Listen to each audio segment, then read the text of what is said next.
Kalau tiba Ramadan dibuka semua pintu-pintu rahmatnya Allah, pintu karunia-Nya, pintu rezekinya. Bahwasanya sesungguhnya Allah memiliki orang-orang yang dibebaskan dari api neraka di bulan Ramadan, dan itu terjadi di setiap malam-malam dari malam Ramadan. Diterima doa-doa yang dipanjatkan. Diterima doa-doa yang dipanjatkan. Dan mustajab.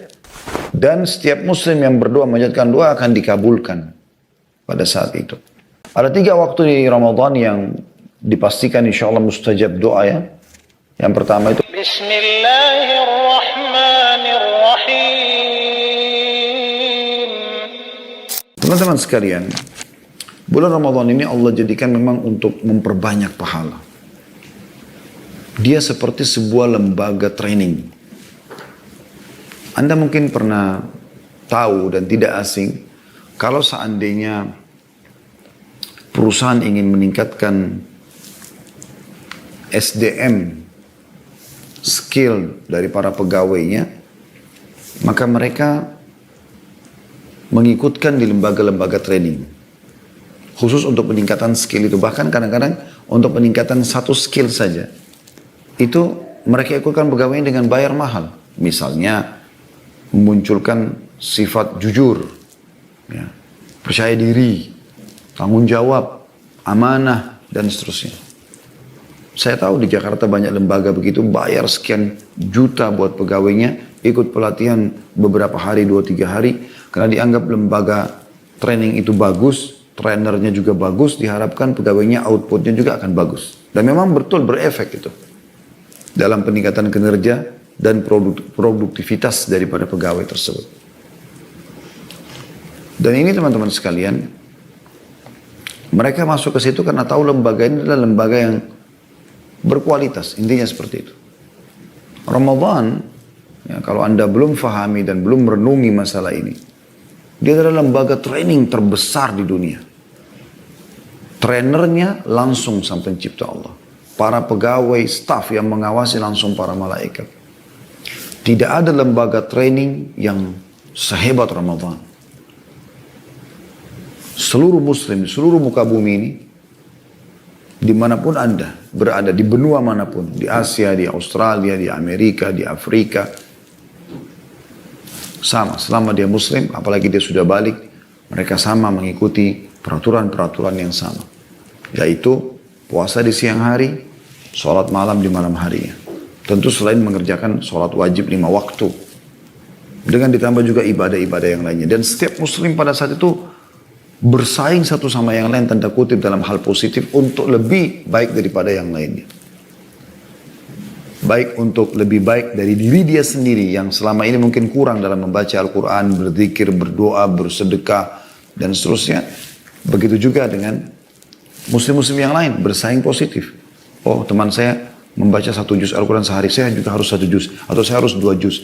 Dia bersaing positif. Dan ini boleh dalam Islam. Dengan tidak berharap teman kita itu gagal misalnya. Seperti bagaimana Umar bin Khattab radhiyallahu anhu pernah melihat atau mencari tahu kenapa Abu Bakar di siang hari tidak pulang ke rumahnya. Ditemukan ternyata Abu Bakar itu pergi ke rumah seorang ibu tua yang buta matanya di pinggir kota Madinah, dan beliau selalu tiap hari menyapu rumah ibu tersebut, mencucikan bajunya, menyiapkan makannya untuk seharian. Besok lagi beliau datang. Bertahun-tahun beliau kerjakan itu. Maka Umar pada saat tahu nangis, lalu mengatakan, dengan perbuatan seperti ini, wahai Abu Bakar, engkau ya, mendahului kami. Amal soleh akan dilipat gandakan selama Ramadan, teman-teman sekalian. Dan ini juga sebuah bonus khusus bagi umat Islam, umat Muhammad SAW. Umur kita dibatasi oleh Allah Subhanahu Wa Taala. Sebagaimana sabda Nabi SAW dalam hadis yang masyhur, ya, umur umatku hanya 60 sampai 70 dan sedikit yang melampaui itu. Hadis sahih riwayat Al-Hakim dan nomor 427. Kata Nabi SAW, a'maru ummati ma baina 60 ila 70 wa aqalluhum man yajuzu dhalik. Jadi ini umur umumnya umat Muhammad SAW 60 sampai 70. Kalau ada lebih itu sudah bonus. Ada juga meninggal sebelumnya, tapi ini umumnya. Sementara umat-umat sebelum kita umurnya panjang. Anda bayangkan kalau umur kaumnya Nabi Nuh. Nabi Nuh disebutkan dalam Al-Quran berdakwah di kaumnya 950 tahun. Dan itu yang didakwai 1 generasi. Sampai pernah Nabi Nuh alaihissalam melewatin seorang ibu lagi menangisi anaknya meninggal di umur 60 tahun. Lalu kata Nabi Nuh alaihissalam, kenapa kau menangis wahai hamba Allah? Kata ibu yang mukminah itu, wahai Nabi Allah, dia meninggal masih kecil, 60 tahun dia bilang masih kecil. Dia belum melalui umurnya yang panjang seperti umumnya orang-orang. Maka kata Nabi Nuh alaihissalam, jangan kau tangisi anakmu. Karena akan datang nanti di akhir zaman. Kita yang disinggung oleh Nabi Nuh alaihissalam. Umat manusia seperti kita, yang umur anakmu ini termasuk umur sudah tua bagi mereka. 60 tahun. Kalau umur umat Nabi Nuh ada yang sampai 1000, 900, 1100 tahun. Umur mereka sangat luar biasa. Ya Nabi Nuh dakwai satu kaum itu. Ya. Satu generasi.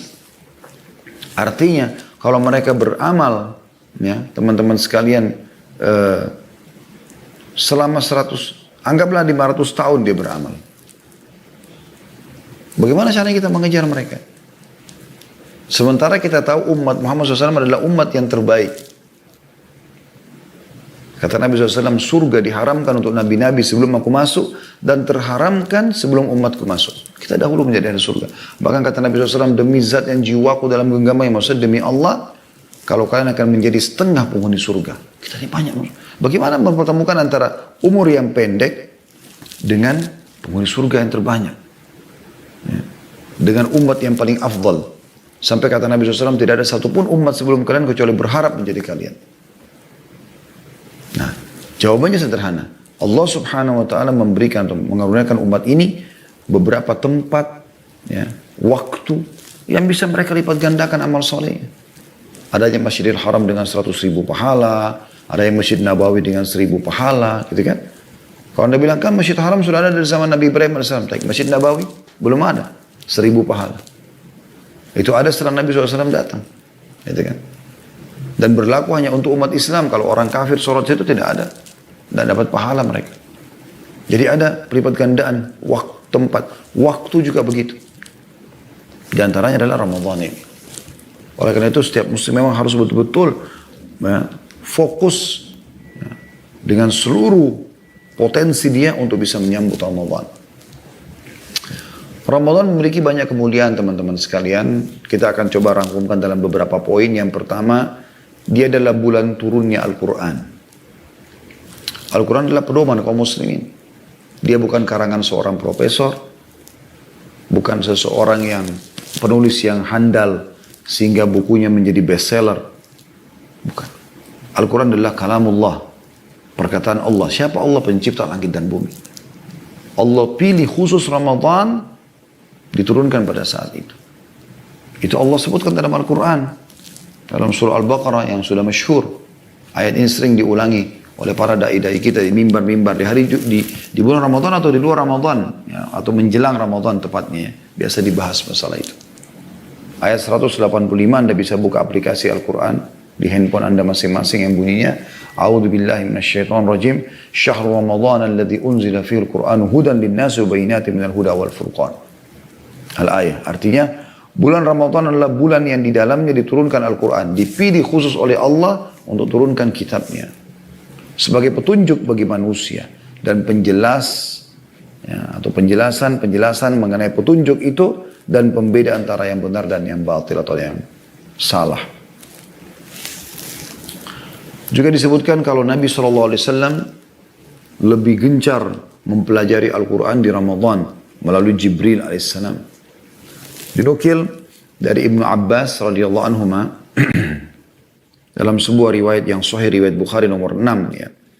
Karena Rasulullah sallallahu alaihi wasallam ajwadan nasi wa kana ajwadu ma yakunu fi Ramadan hina yalqahu Jibril wa kana yalqahu fi kulli lailatin min Ramadan fayudarisuhu al-Qur'an. Fala Rasulullah sallallahu alaihi wasallam ajwadu bil khairi min rihil mursala. Artinya, Rasulullah SAW adalah manusia yang paling dermawan, terutama di bulan Ramadan.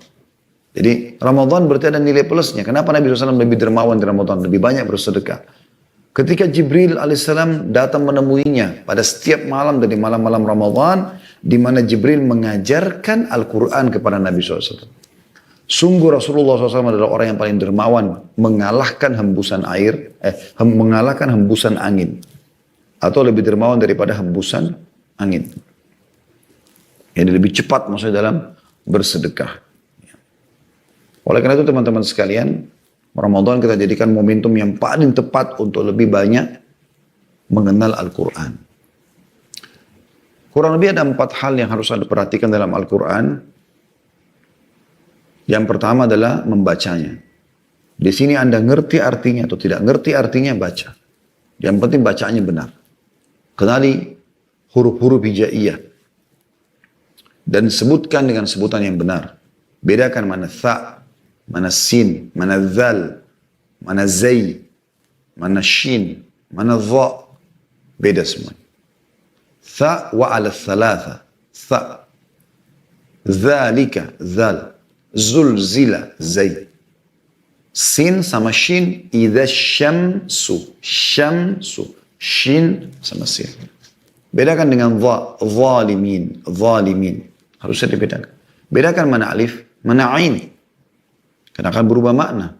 Alhamdulillahi Rabbil Alamin. Beda dengan alamin. Bedakan antara ta sama ta. Ya. Ini harus dibedakan semua. Anda belajar. Yang penting sebutannya benar. Maka insya Allah Anda akan dapatkan apa yang dijanjikan oleh Nabi SAW. Kita renungi hadis-hadis ini.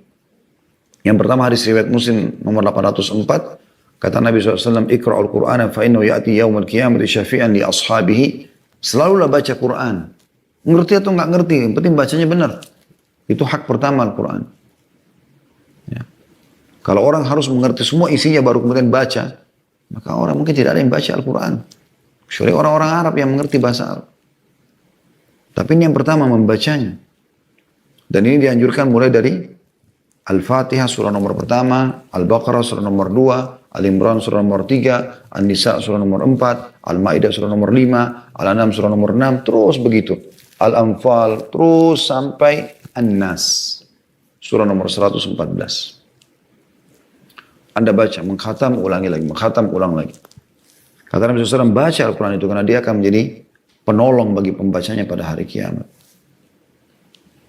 Kalau Anda suka baca, Anda diperumpamakan oleh Nabi SAW, orang mukmin yang suka baca dan dia mahir dalam membaca, benar tadi bacaannya, diperumpamakan dengan utrujah. Itu istilah atau nama buah, baunya wangi, rasanya manis.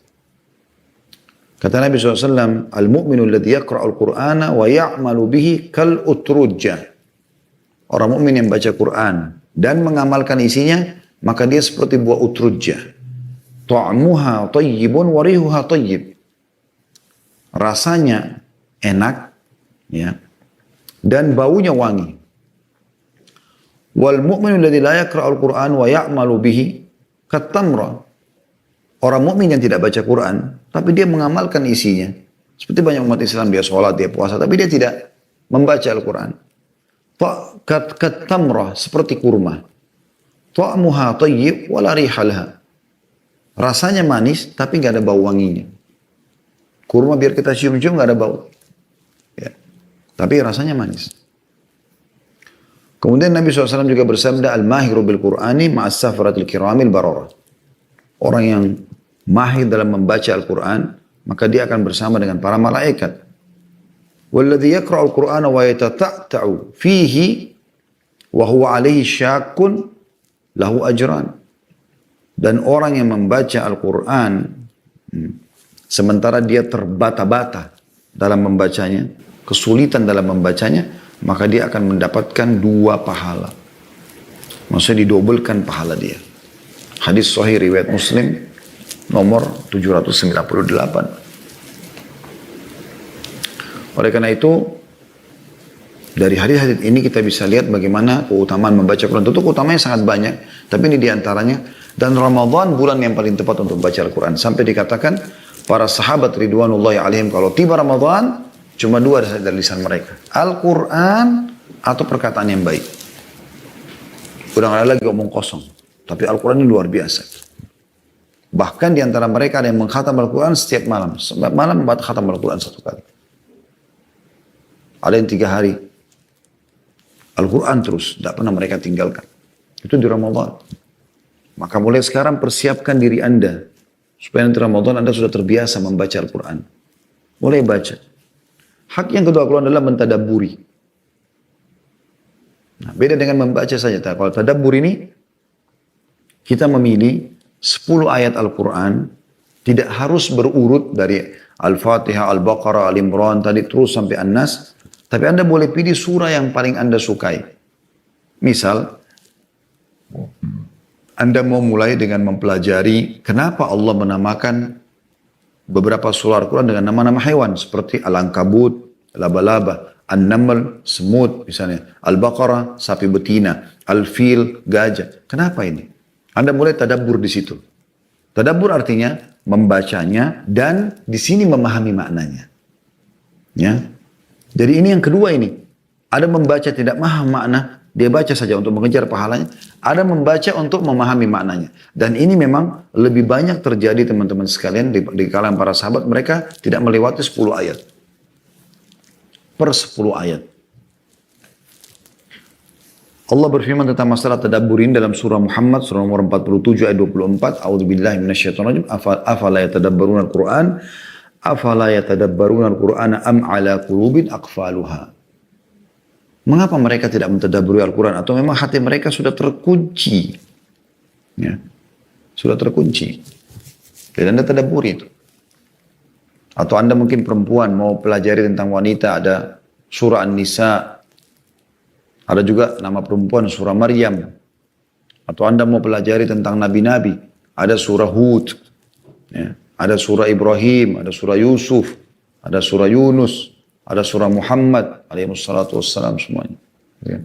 Ada tentang kiamat, surah Al-Qiyamah, Al-Zalzalah, Al-Haqqah. Ya, banyak. Maka Anda bisa tadabbur dengan mempelajari semua itu. Kalau Anda mau menggabungkan antara membaca dengan tadabbur bisa juga. Misalnya Anda ingin membaca Al-Quran dengan niat menghatamnya, maka Anda sekalian tadabbur. Jadi Anda mulai dari surah Al-Baqarah, surah Al-Fatihah yang 7 ayat dipelajari, ya, ditadabburi isi-isi kandungan maknanya, sebab turunnya, pendapat ulama, baru Anda pindah lagi, tapi ini akan lama Anda menghatamnya. Tapi kalau Anda lowongin misalnya, ada waktu misal habis subuh khusus untuk membaca Al-Quran.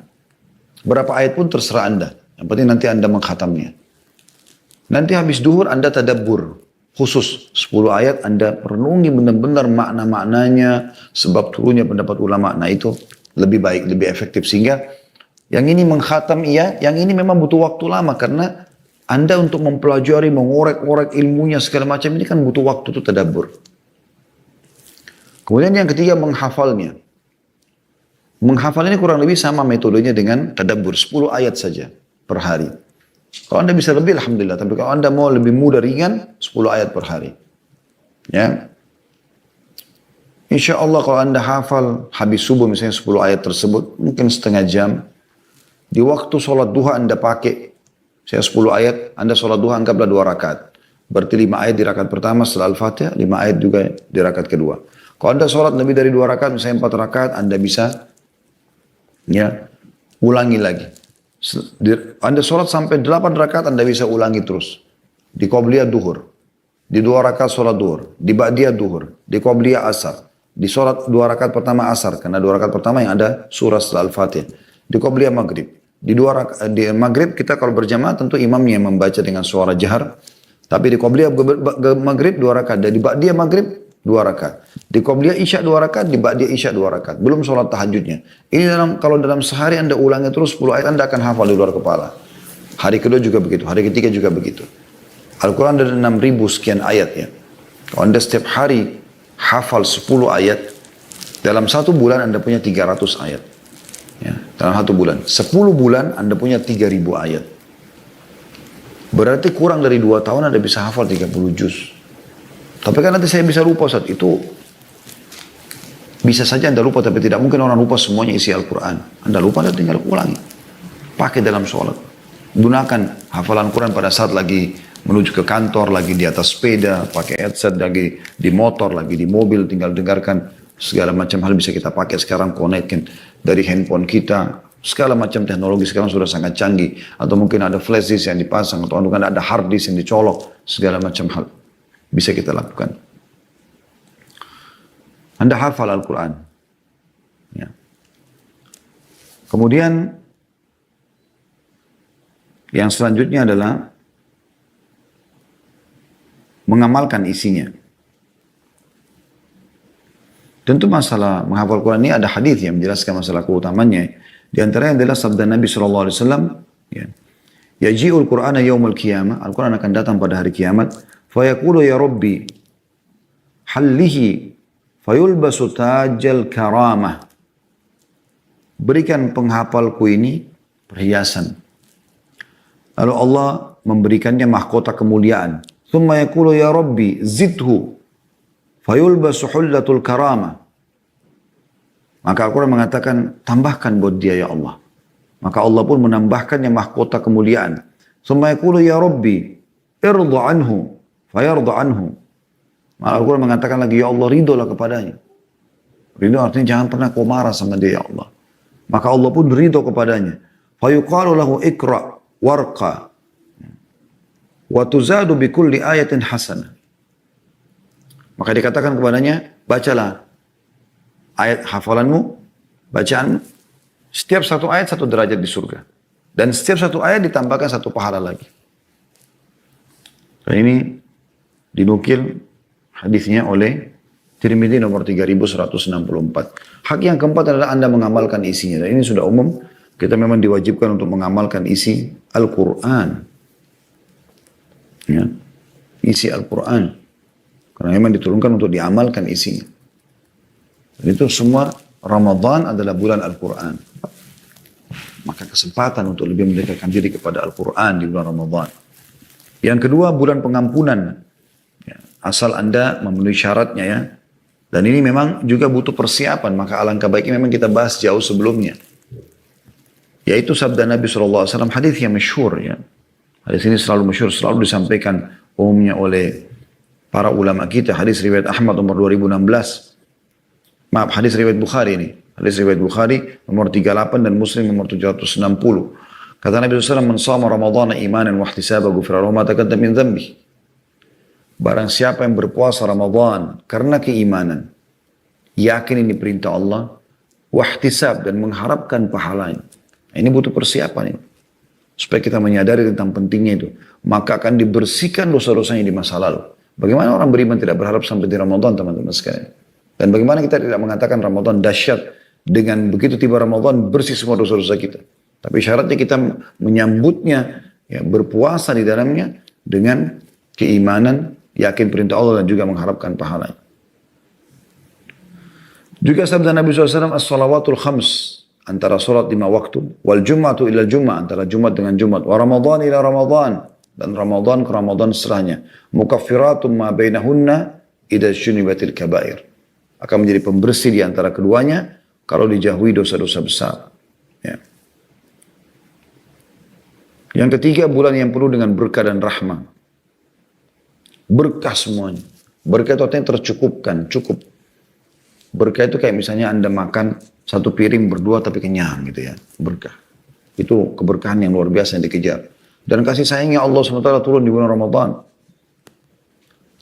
Sebagaimana sabda Nabi SAW, "Qad ja'akum syahrul Ramadhan syahrul mubarak."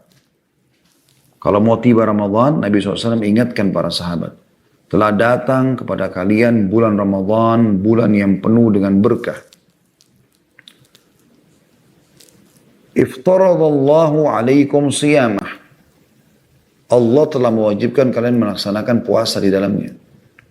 Fihi yuftahu abwabul jannah. Pada saat itu dibuka semua pintu-pintu surga. Wa yughlaqu fihi abwabul jahim, ditutup semua pintu neraka.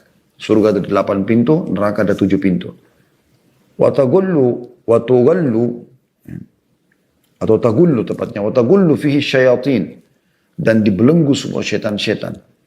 Dalam riwayat lain mararatus syayatin atau mararatul jin. Jin-jin yang bejat, yang jahat. Fihi lailatun khairum min alfi syahr. Di dalamnya ada malam lebih baik daripada 1000 bulan.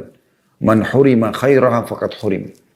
Siapa yang terharamkan dari kebaikannya Ramadan karena banyaknya keutamaannya seperti ini, maka dia telah terharamkan dari semua kebaikan. Terlalu banyak kemuliaannya gitu. Dalam hadis yang lain kata Nabi SAW, "Idza jaa Ramadan futihat abwabur rahmah."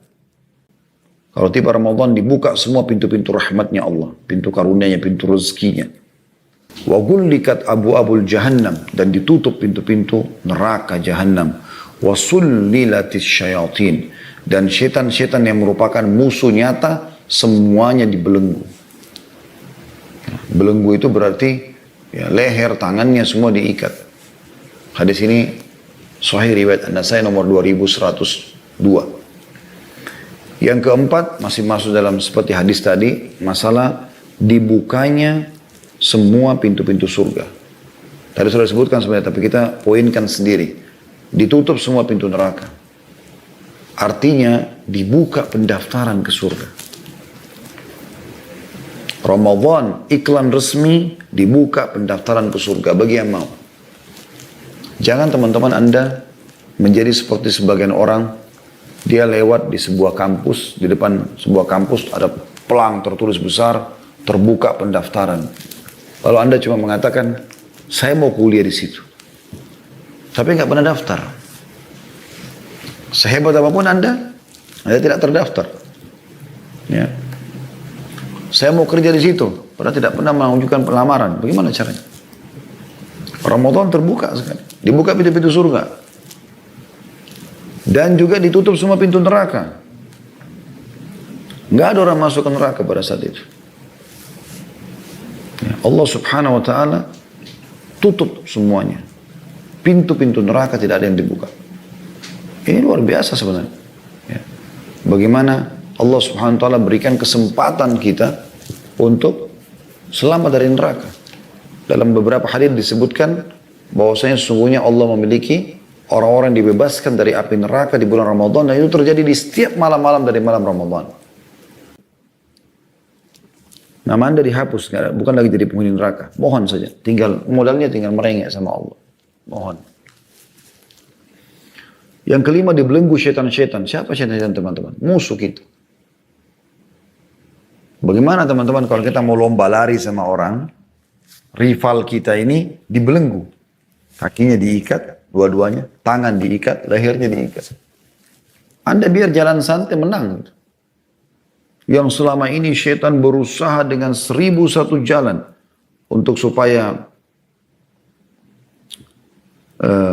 mengikat Anda, teman-teman sekalian, agar Anda terjerumus selalu dalam perbuatan dosa, dibelenggu. Dalam sebuah riwayat dikatakan sehingga mereka tidak leluasa menggoda di luar Ramadan. Apalagi Anda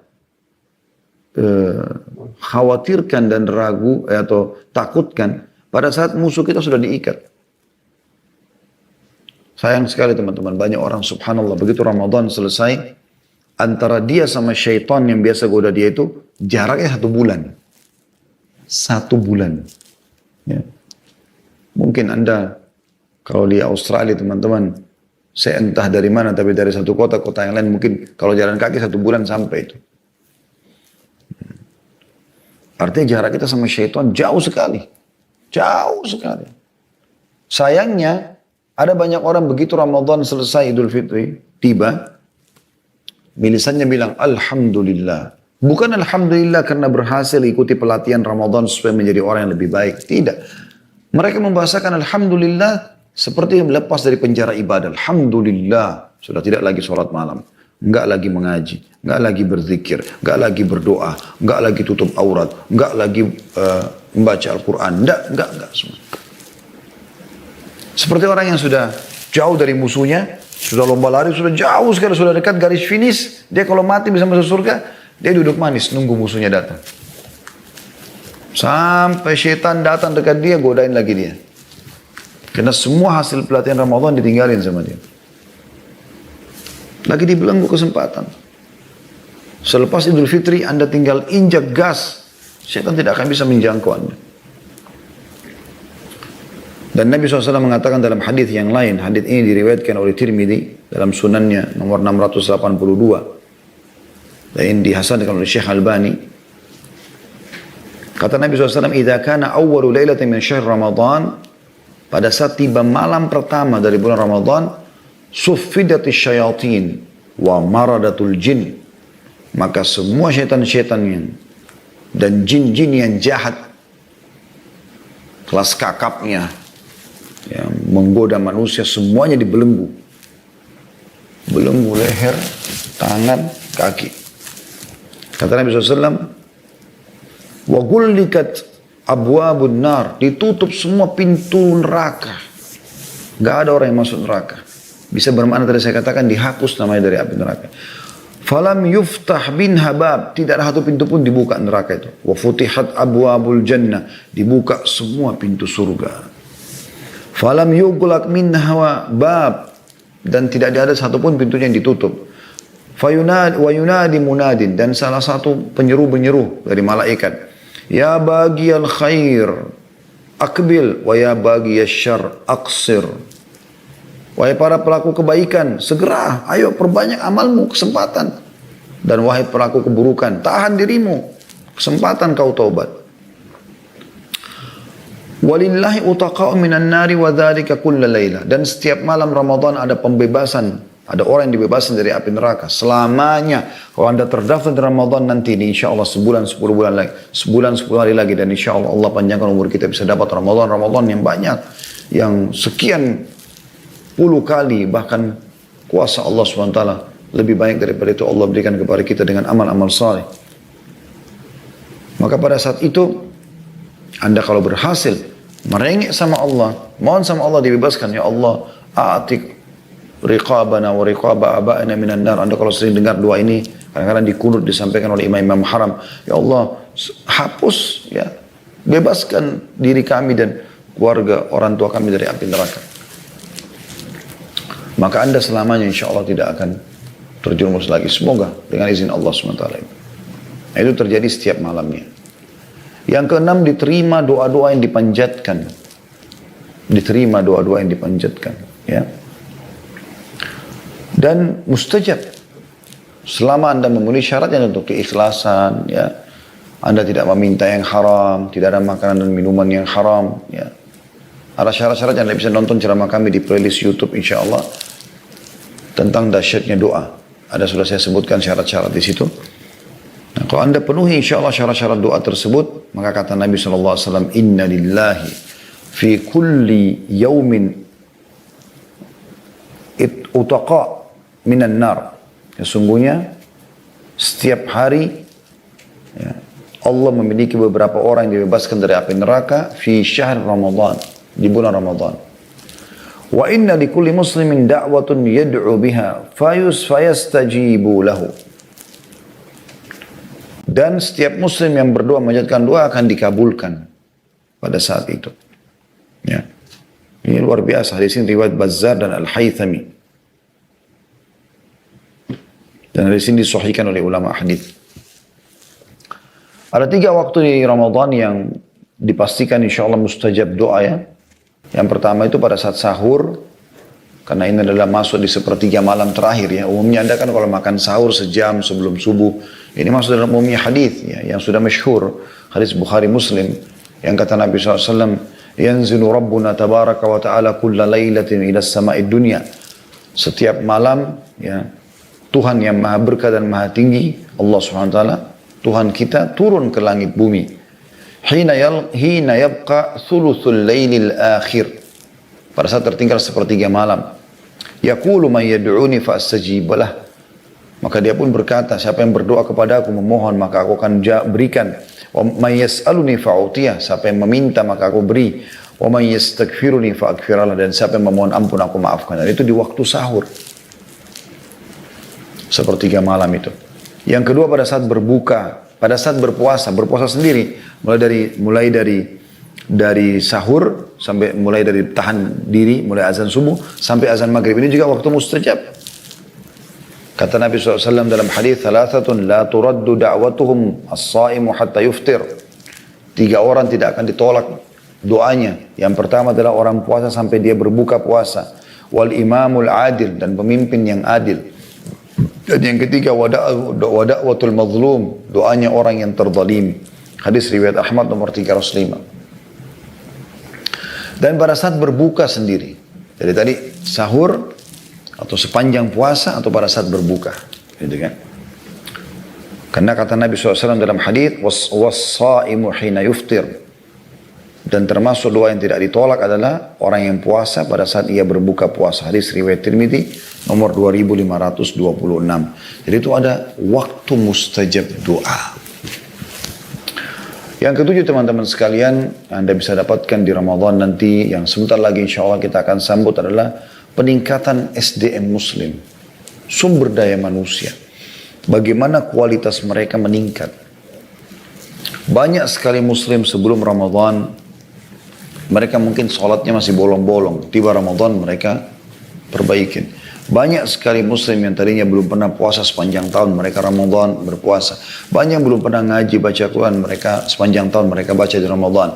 Mungkin belum pernah zikir, mereka berzikir. Mungkin belum pernah berdoa, mereka berdoa. Mungkin belum pernah bersedekah, mereka bersedekah. Banyak sekali yang bisa dilakukan. Dan dengan sendirinya Ramadan itu memang akan menjadi pemicu agar seseorang Muslim meningkatkan kualitasnya. Karena terlalu banyak motivasi dalam mengerjakan kebaikan-kebaikan di Ramadan itu. Ya. Anda juga bisa di 10 tahun Ramadan i'tikaf, mengikat diri di masjid. Perintah dalam syariat, nggak keluar. Dari mulai ya, 10 terakhir Ramadan sampai sholat Idul Fitri. Anda mau keluar di malam Lebaran juga boleh, tapi yang saya pernah baca malah sampai selepas sholat Idul Fitri baru keluar. Nabi SAW melakukannya 10 hari berturut-turut. Dan beliau melakukan 20 malam, 20 hari di tahun yang beliau meninggal dunia. Sebagaimana dinukil dalam beberapa riwayat tentunya. Kemudian yang ke-8 teman-teman sekalian, ya, selain peningkatan skill tadi itu, kesempatan Anda menjadi orang yang lebih baik dari bulan Ramadan ya. Yang ke-8, upayakan umroh di bulan Ramadan. Ibadah umroh umumnya pahalanya besar. Ya. Bahkan menjadi penyebab sumber kekayaan dan menghilangkan kemiskinan. Juga kesusahan hidup. Sebagaimana sabda Nabi SAW, tabi'u bainal haji wal umrah. Rutinitaskan umrah dan haji itu. Fa'innahuma yanfiyanil faqra wal dhunub. Karena keduanya haji dan umrah ini akan menghilangkan kemiskinan dan dosa-dosa. Kama yanfil kiru khabathal hadid. Sebagaimana pembakaran menghilangkan karat pada besi. Wadzahab wal fiddah. Dan juga menghilangkan kotoran dari emas dan perak. Walaysa lil hajjatil mabrur thawabun illa jannah. Dan tidak ada balasan bagi orang yang melakukan haji yang mabrur, yang mengikuti syarat dan diterima, ya, kecuali surga. Tapi saksi bahasan kita, umrah. Nah, kata Nabi SAW, kalau Anda hanya bisa umrah setahun sekali, ya, maka jadikan di Ramadan. Karena pahalanya besar sekali. Kalau Anda bisa beberapa kali, bisa Anda pilih selain Ramadan dan Ramadan. Tapi Ramadan usahakan tidak luput. Tadi hadis tentang masalah umrah haji akan menghilangkan kemiskinan dan kesusahan hidup. Itu serta dosa-dosa diriwayatkan An-Nasai nomor 2631. Kalau masalah umrah Ramadan dikhususkan di Ramadan, itu punya keutamaan ekstra dibandingkan yang tadi, yaitu sabda Nabi SAW. Fa'innal ubrata fi Ramadan ta'dilu hujjatan atau hajjatan ma'i. Ketahuilah umrah yang dikerjakan di bulan Ramadan sama pahalanya dengan haji bersamaku. Jadi biayanya biaya umrah, waktu yang digunakan umrah lebih pendek, umrah paling 2-3 jam selesai. Tapi dapat pahala haji yang biayanya lebih besar, waktunya lebih lama. Kalau haji saja intinya dari tanggal 8 Zulhijjah sampai 13 Zulhijjah, kurang lebih 6 hari. Sunnah dengan wajib ya. Kalau wajib saja 4 hari. Sunnah tanggal 18 sama tanggal 13 Zulhijjah. Hari Tarwiyah sama hari terakhir Tasyrik. Yang wajibnya adalah 9, 10, 11, 12. Hari Arafah dan malamnya Muzdalifah. Kemudian hari Nahar, Lebaran Idul Adha. Kemudian 2 hari pertama hari Tasyrik. Kalau umrah cuma 2-3 jam selesai. Anda bisa dapatkan pahala ini dengan ibadah umrah di Ramadan. Tapi sekarang kan pandemi Ustaz. Ya, kami pun berangkat. Saya baru pulang umrah pandemi kemarin. Pandemi tidak menghalangi orang untuk melakukan ibadah umrah. Selama negara Anda mengizinkan Anda pergi, berangkat akhi dan ukhti. Jangan ragu dengan masalah itu. Kenapa harus ragu? Oh nanti kena corona. Di Indonesia pun Anda bisa kena corona kan? Di Australia pun Anda bisa kena corona. Di mana pun Anda bisa kena corona. Dan dimanapun juga Anda bisa selamat selama memang Allah SWT selamatkan Anda dan Anda juga jaga. Ikuti peraturannya. Kita ada peraturan kan, ada protokolnya. Alhamdulillah kemarin kita umrah, baik-baik saja semuanya. Alhamdulillah. Walaupun ada masa karantina, ada PCR, ada swab dan segala macam. Tapi Alhamdulillah semuanya baik-baik saja.